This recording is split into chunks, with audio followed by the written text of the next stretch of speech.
Às 10 horas mais 16 minutos, olha, esse assunto da Samantha Klein é um assunto para o professor Reinaldo Ruben, economista e professor universitário, que eu agradeço, viu, professor, por estar conosco. Um bom dia. Bom dia, Elias. A satisfação é toda minha.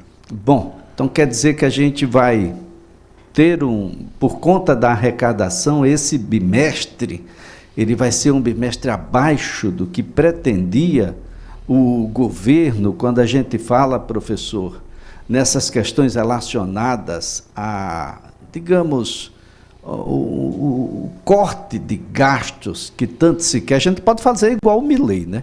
Você corta tudo, ninguém tem direito a nada bom, mas há uma medida para isso. Elias, eu acho que esse tema é importante porque mostra que você pode fazer ajuste fiscal sem precisar só estar olhando o lado do gasto, mas também o lado da arrecadação.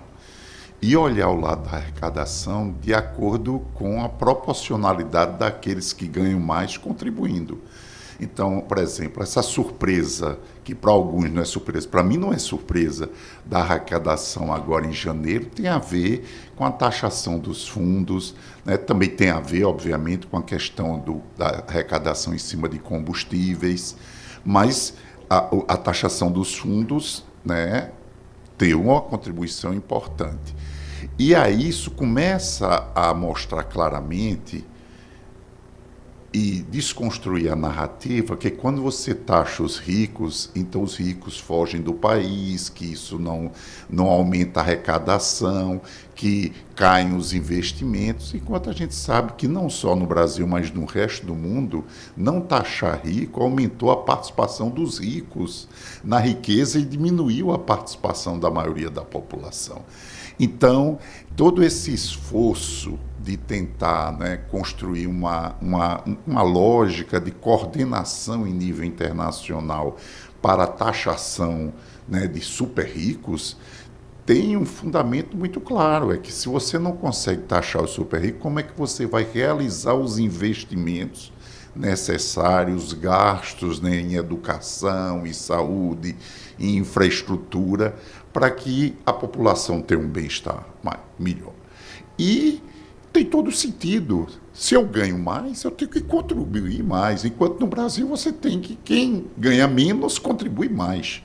Então, acho que essa reforma tributária já deu um passo importante nesse sentido. Agora vem a questão do imposto de renda, depois vem a questão da taxação de patrimônio, e assim eu acho que a gente vai dando mais equilíbrio do ponto de vista arrecadatório e permitir que haja recursos, por exemplo, para investimento. O ano passado foi o setor que mais sentiu no crescimento do PIB, foi uma queda de 3% no investimento. Então, investimento necessita de recursos. Então, eu penso que é importante essa sinalização, porque durante todo o tempo, qual era a discussão? Não mexe em arrecadação. Quantos anos levamos para aprovar uma reforma tributária, Elias? Né? Você cansou de trabalhar aqui esse tema. E toda a lógica era do lado do gasto e tirando juros, né? Sempre, sempre. Agora, como é que essa taxação de super ricos vai acontecer? Onde é que essas taxas vão incidir? Como é que os super ricos faziam aqui, fazem, para fugir da taxação? Olha, a primeira coisa que é importante levar em consideração nessa questão da taxação é como está composta a riqueza dos super ricos. Imagina o seguinte, se uma parte importante dessa riqueza está em imóveis, mesmo que a pessoa se desfaça do imóvel para mandar o dinheiro para fora, mas o imóvel não sai. Então você tem como, não é, incidir imposto sobre isso. Mas se está, por exemplo, em ativos financeiros, como tem uma parte importante que encontra-se em ativos financeiros, aí sim existe uma facilidade maior de sair. E aí é onde é que está a proposta do Haddad, que não é uma proposta nova, isso já vem nos últimos 10 anos sendo discutido, isso ou talvez até mais, que é o seguinte: essa questão do super rico só dá certo, essa taxação, Elias, se for em nível internacional, houver toda uma articulação entre os países, né? Hoje você já sabe, por exemplo, com toda a lógica de globalização financeira, para onde os recursos vão. Você viu quando houve a questão do conflito entre a União Soviética, né, e a Rússia e a Ucrânia, todo o mapeamento de onde é que estava a riqueza, enfim. Mas só que você tem que ter toda uma coordenação do ponto de vista de legislação, de tudo isso, para evitar essas portas de saída, essas brechas, né, tributárias. Eu acho que uma coisa a literatura já mostrou, essa história de dizer que taxar super rico o efeito arrecadatório é pequeno, isso é conversa fiada.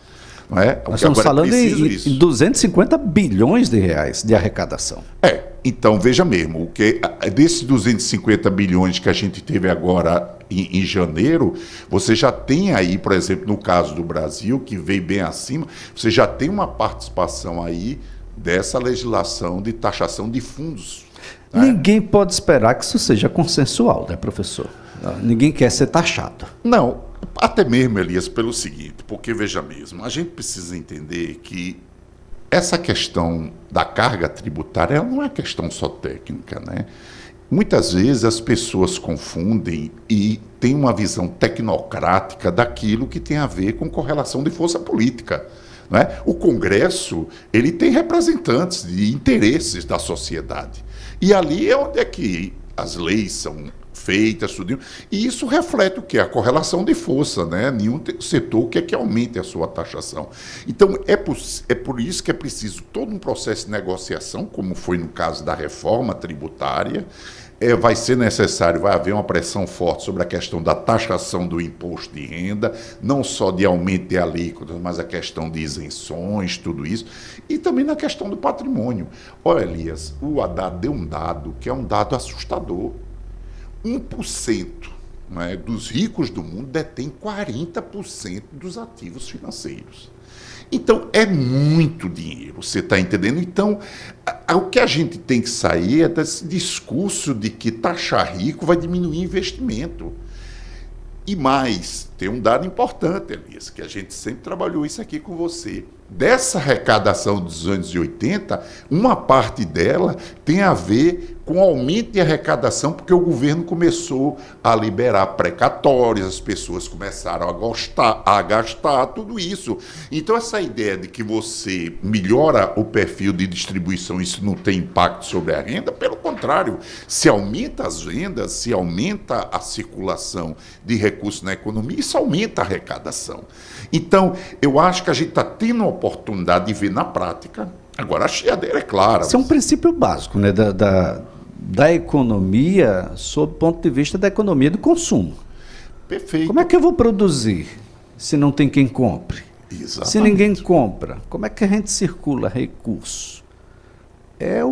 Aliás, eu fico pensando, se você não produz e não consome, qual é o seu papel na economia global? Exatamente.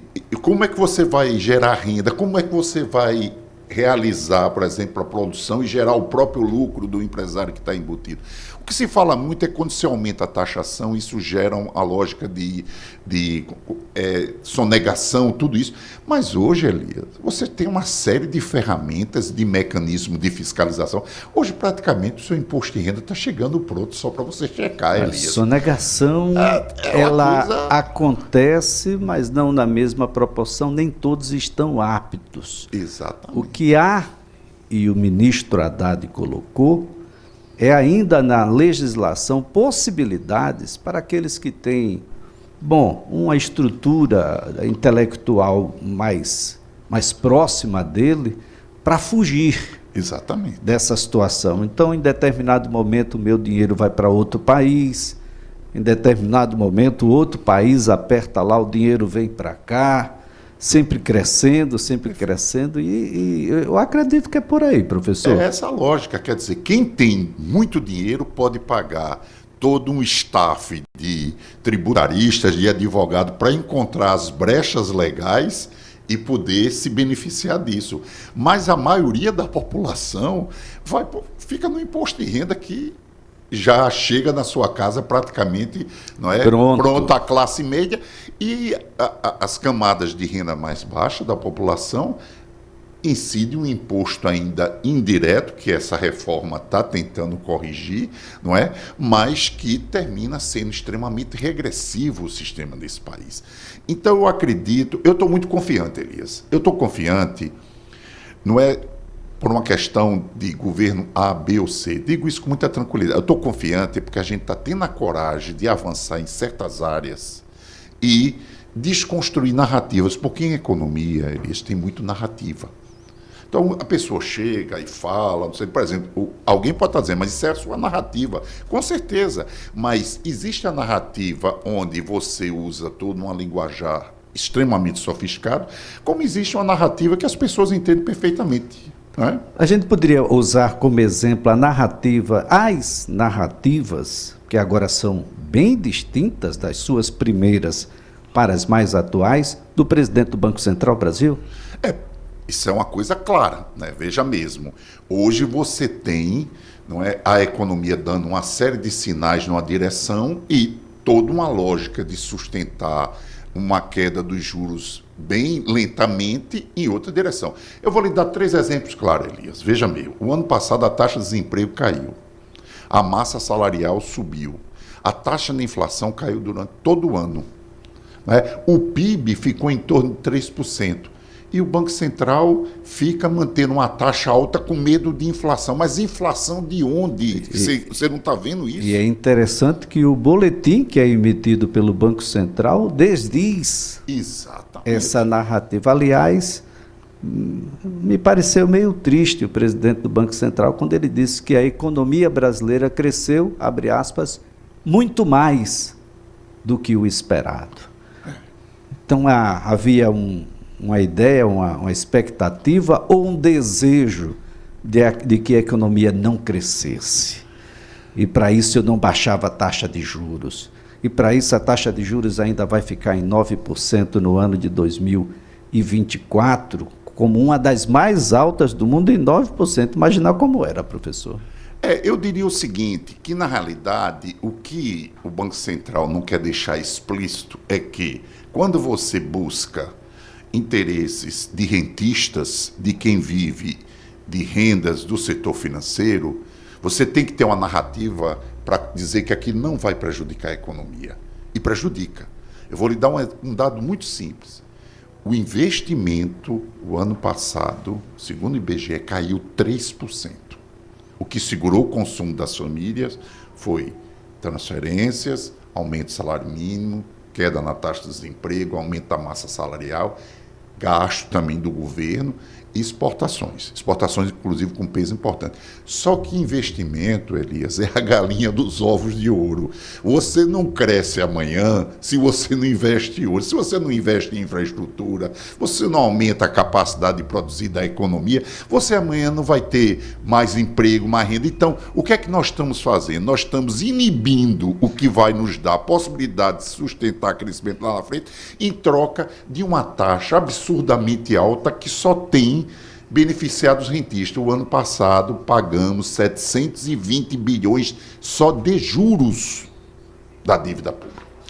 Olha, às 9 horas mais 29 minutos, a gente vai fazer um breve intervalo. Na volta eu vou perguntar sobre dólar. Está pensando em comprar dólar? É um bom negócio em 2024? Nós vamos conversar também sobre PIB e inflação para este ano, para o ano que vem, porque todos os boletins vêm dizendo que será menor este ano. Bom, vamos ver. Às 10 horas mais 37 minutos, de volta com o CBN Maceió e voltando a conversar aqui com o economista e professor universitário, professor Reinaldo Ruben, a gente falando um pouco aqui sobre a taxação dos ricos, né, dos super ricos, aqueles que abocanham a maior parte daquilo que nós produzimos no país. É assim no mundo inteiro, mas a proporção brasileira, ela traz um dano muito grave, né? Muito grande, porque, professor, nós ultrapassamos o Canadá. Estamos entre as 10 maiores economias do mundo, mas temos pobreza que definitivamente não se coaduna com essa condição do país em razão do que acontece com os outros 9. Olha, Elias, esse ponto que você colocou é muito importante. tem um grupo de economistas que, não só no Brasil, mas fora do Brasil, inclusive pessoas com visão política, que têm colocado na agenda atual 2 temas cruciais. Um é o tema da distribuição de renda, questão da desigualdade, necessidade de combater a desigualdade. E outra é a questão ambiental, a importância de um uso eficiente e racional dos recursos, energia renováveis, enfim. Então, veja bem, essas 2 coisas, elas têm uma ligação direta. Por quê? Quando você distribui mais a renda, você permite um aumento, não é, da entrada no mercado, inclusive do mercado de consumo, de pessoas que antes tinham muita dificuldade em termos de poder de compra de entrar. Então, isso aumenta o consumo, aumenta a renda da economia, que vai usar mais recursos, mais energia, enfim. Então, tem que se buscar um equilíbrio, porque se sabe que isso é importante, mas ninguém vai defender concentração de renda para poupar a questão ambiental. Então, tem que se buscar isso. O Brasil está com a 9ª economia, porque você teve esse resultado do PIB, né, que veio muito em linha com o que os economistas esperavam, e também teve um resultado positivo em 2022, por conta de toda uma política de promoção que a gente sabe, né, de gasto, tudo isso, redução de taxação de combustíveis, para poder, na realidade, alavancar o processo eleitoral. O ponto concreto é que isso precisa ter sustentabilidade. Porque a gente conhece, Elias, a velha história do voo da galinha no Brasil, que você fica feliz um ano e depois você paga o pato no ano seguinte. Então, eu acho que está se tentando hoje corrigir esse problema do voo da galinha. E para se corrigir o problema do voo da galinha, tem que haver uma sintonia importante entre a política fiscal, que trata de gasto, trata de arrecadação, e a política de juros do Banco Central. Está entendendo? Por quê? Porque quando essas 2 políticas estão em direções contrárias ou em ritmos diferentes, isso provoca, é como se você estivesse afastando 2 canoas, se estivesse num pé, numa outra, isso não se sustenta. Chega uma hora que a gente não encontra outra canoa no horizonte. Exatamente. E esse é um tema muito caro, professor, porque quando a gente vai falar em gastos, as pessoas sempre lembram, não, o gasto da saúde, o gasto da educação e o gasto que se tem com os juros da dívida, professor, ninguém fala. Essa é uma questão importante. Quando você foca muito na coisa do resultado primário, você só está levando em consideração ali o quê? O que é gasto, né? Se você está falando do resultado primário do governo como um todo, você está pegando estados, municípios, o que é gasto com saúde, com educação, com pessoal, com previdência, não é?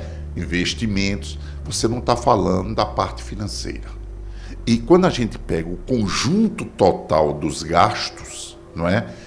E do que é gasto todo ano, você vai ver que juros e amortização representa quase 50% do que é gasto. Só que essa parte não aparece. E é nessa parte que incide os juros, que termina tirando o espaço fiscal do governo, que compromete o investimento, que desacelera a economia e diminui a arrecadação lá na frente. Então, é uma lógica que não se sustenta. Então, só que você está falando aí contar o mercado. E aí vamos dar o nome aos bois. Mercado financeiro.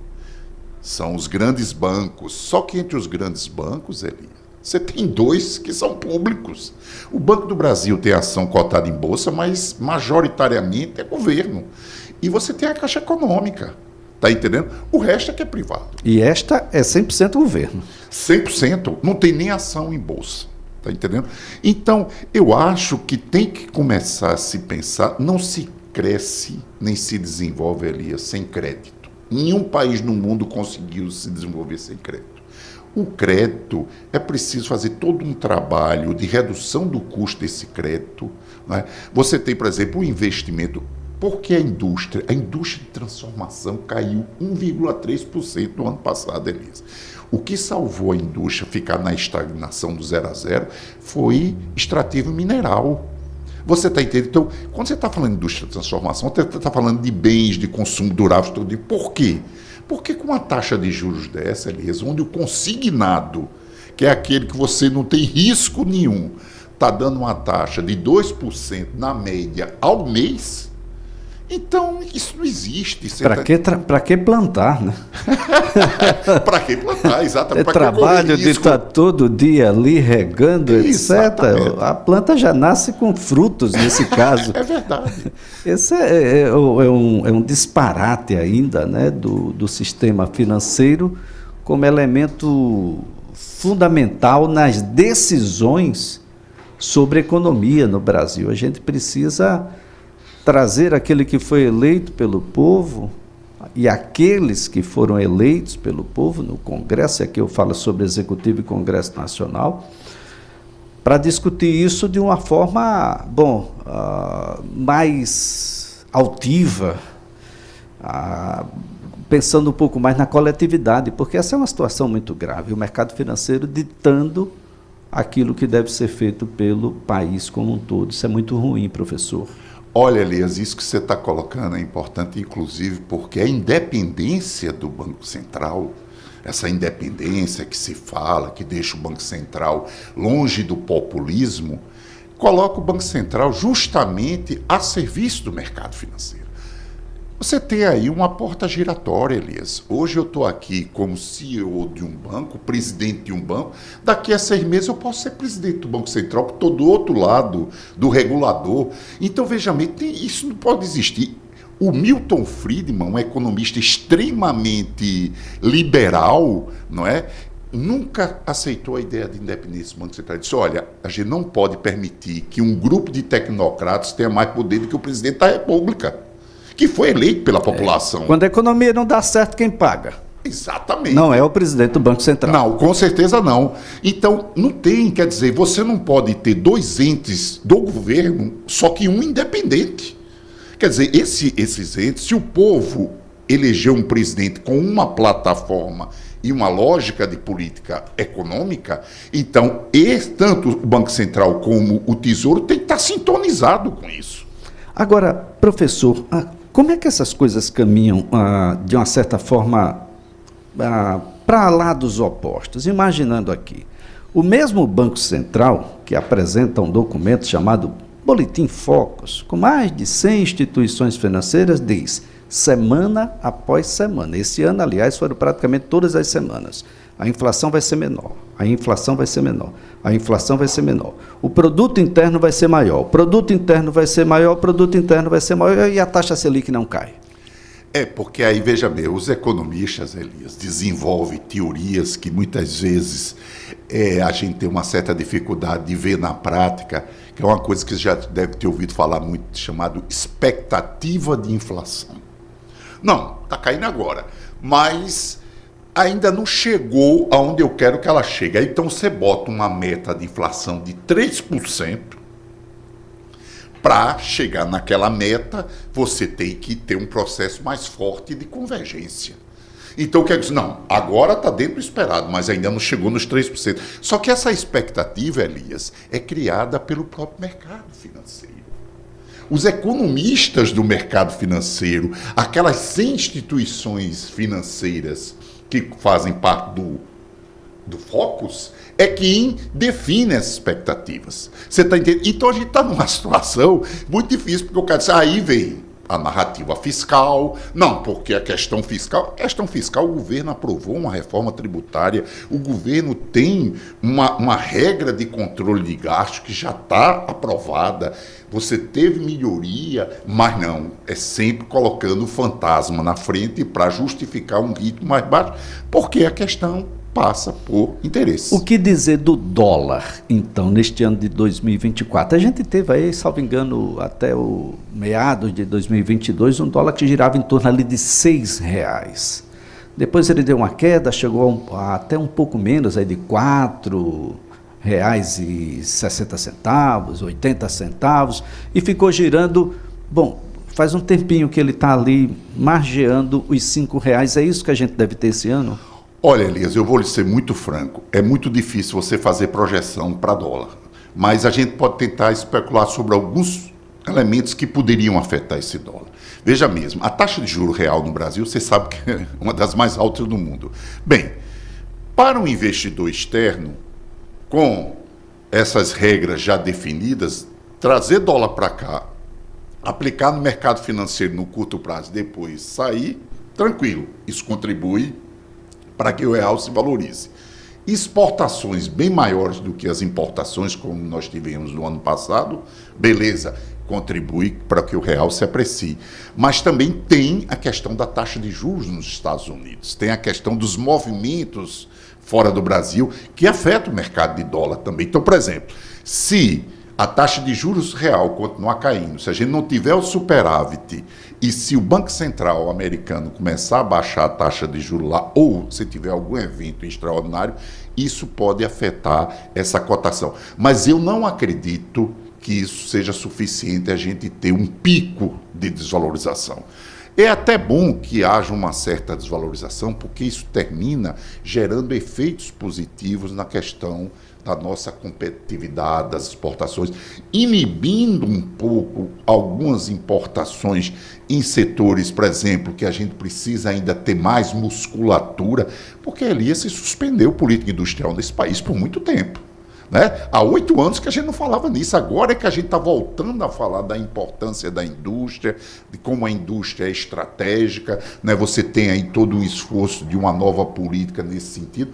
Então eu diria o seguinte, eu diria que a gente está tentando reconstruir, não é, uma lógica que foi bem desestruturante, e eu não acho que o dólar vá dar nenhum... Agora é muito difícil, né? Por exemplo, eu lembro que em dezembro de 2019 ninguém imaginava que em março ia haver um bocado de avião, não é, parado nos aeroportos com a Covid tomando conta do mundo. Então, é muito complicado. Olha, a gente vai agora a São Paulo com o Bruno Diniz, porque o presidente do Banco Central, ele defendeu a PEC, que amplia a autonomia do Banco Central, vai ser quase que um satélite aqui dentro do aspecto financeiro, a gestão financeira da instituição. Vamos a São Paulo, informações de Bruno Diniz.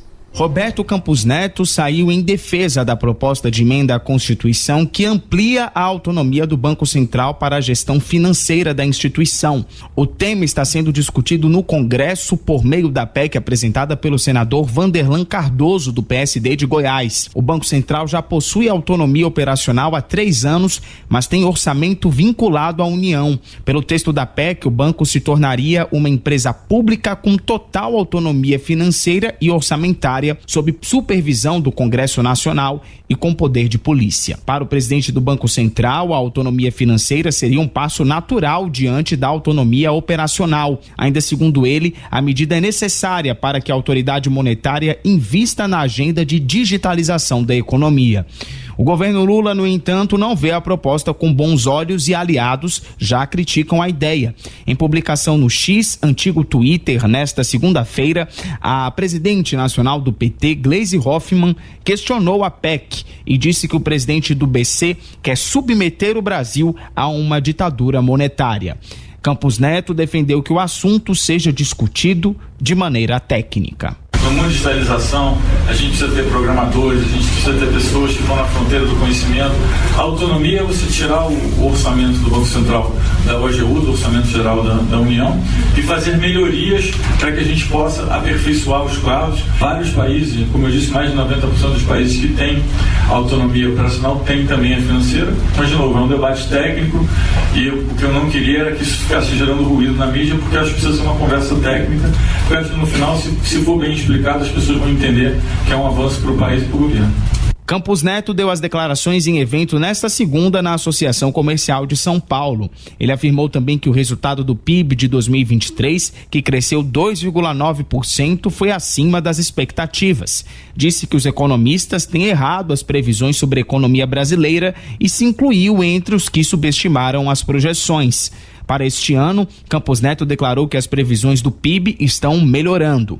O presidente do BC também declarou que o Brasil tem condições de ter um resultado fiscal melhor do que o projetado pelo mercado. Segundo ele, as estimativas indicam déficit de 0,8% nas contas públicas para 2024. O governo, no entanto, trabalha com a meta de déficit zero.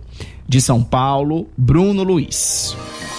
Bem, professor Reinaldo Rubi, isso é uma coisa que acontece em maior e menor proporção em boa parte dos estados brasileiros, e agora o governo federal pode ficar refém de vez do Banco Central. Alguns estados, o estado de Alagoas, por exemplo, tem setores econômicos aqui que indicam aqueles que serão secretários no estado e município em determinadas situações, para determinados nichos econômicos. Agora, nós temos um presidente do Banco Central que diz, olha, eu sou o presidente do Banco Central e eu mesmo quero pagar os meus funcionários. Eu quero autonomia financeira. É por aí? Esse é o caminho?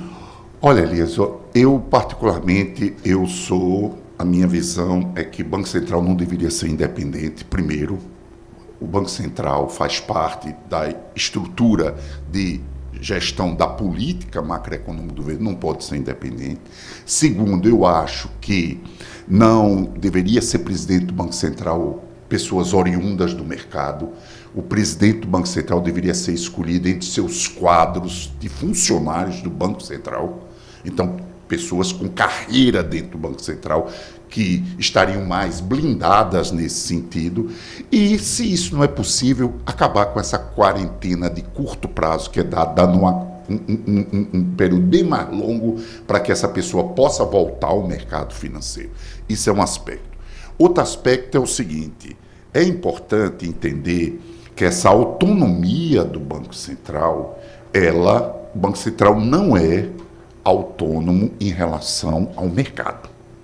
E a forma mais simples, Elias, de provar isso, a forma mais simples de provar isso é simplesmente a pesquisa Focus. Quem responde à pesquisa, que orienta as ações do Banco Central, em grande medida, é o próprio mercado financeiro. Então, eu estou perguntando a você, que é do mercado financeiro, o que você espera da inflação, para eu, enquanto autoridade monetária, agir de acordo com o que você espera. A quem o Banco Central responde e para quem o Banco Central trabalha. É melhor se candidatar, não? A presidência, a governador do estado, e aí você indica quem você quiser. Se candidata, é eleito, e aí você faz o que bem entende, porque se a gente minimizar o poder daqueles que são eleitos, a gente só enfraquece o processo democrático.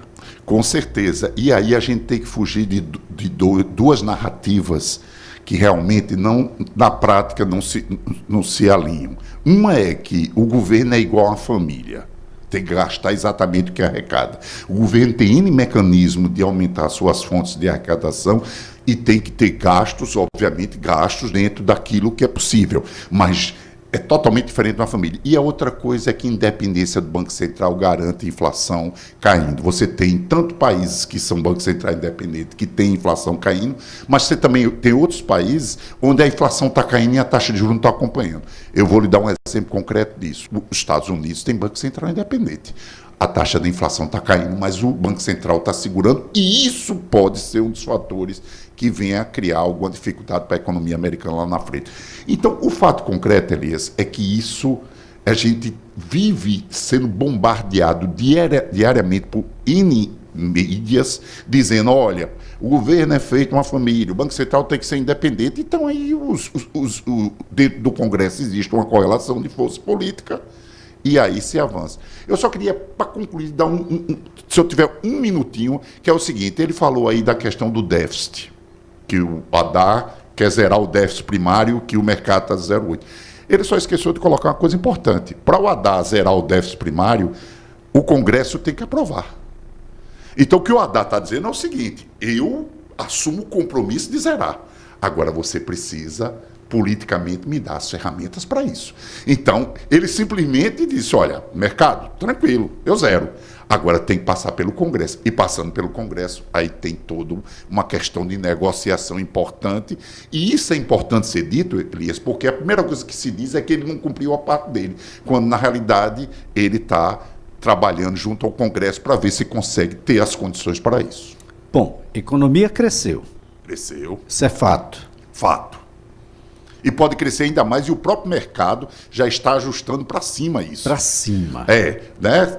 Vai surpreender. Por quê? Porque ele sabe que se algumas políticas, de fato, continuarem como a política industrial, essas coisas tudinho, isso vai ter impacto dinâmico sobre a economia. Então, eles estão vendo lá uma inflação que eu acho que botar 3% é um exagero na meta, né? Eles deveriam ter tolerado uma inflação um pouco mais alta. Aí alguns amigos meus economistas dizem, não, mas inflação um pouco mais alta, você perde o controle. Não, você poderia ficar numa meta de 4% e ajustar a cada 2 anos, a cada 3 anos, porque daria um tempo melhor para que a economia criasse o fôlego e voltasse. Mas isso, infelizmente, foge à lógica financeira. E a lógica financeira ainda é, infelizmente, a lógica que dita o mundo, enquanto os políticos entenderem que assim deve ser. Muito bem. Bem, professor Reinaldo Rubem, foi um prazer tê-lo aqui no CBN Maceió. A gente vai continuar acompanhando a economia, não tem como. A gente hoje percebe de que tem mais gente endividada, mas a gente percebe também que o emprego formal cresceu nesse último ano, ou seja, se o emprego formal cresceu, estar endividado não é o grave problema. O problema é quando você não pode pagar a dívida que você fez. Estando formalmente empregado, a gente tem uma possibilidade maior. E a gente começa a acreditar de fato de que com os investimentos que são feitos, o PAC, aliás, o governo de São Paulo, com o dinheiro do BNB em sua maior parte, vai botar agora o trem mais rápido de São Paulo a Campinas, isso aí tem PAC no meio, então tem muita coisa que vai acontecer e que vai mexer com o entorno dessa indústria maior. Olha, é assim que a gente vai colocando aqui um ponto final no CBN Maceió desta terça-feira, 5 de março de 2024. O programa contou com os trabalhos técnicos de Alex Melo, reportagens de Camila Bibiano, produção de Flávia Iese, direção de jornalismo de Marcos Vasconcelos. Apresentação, Elias Ferreira.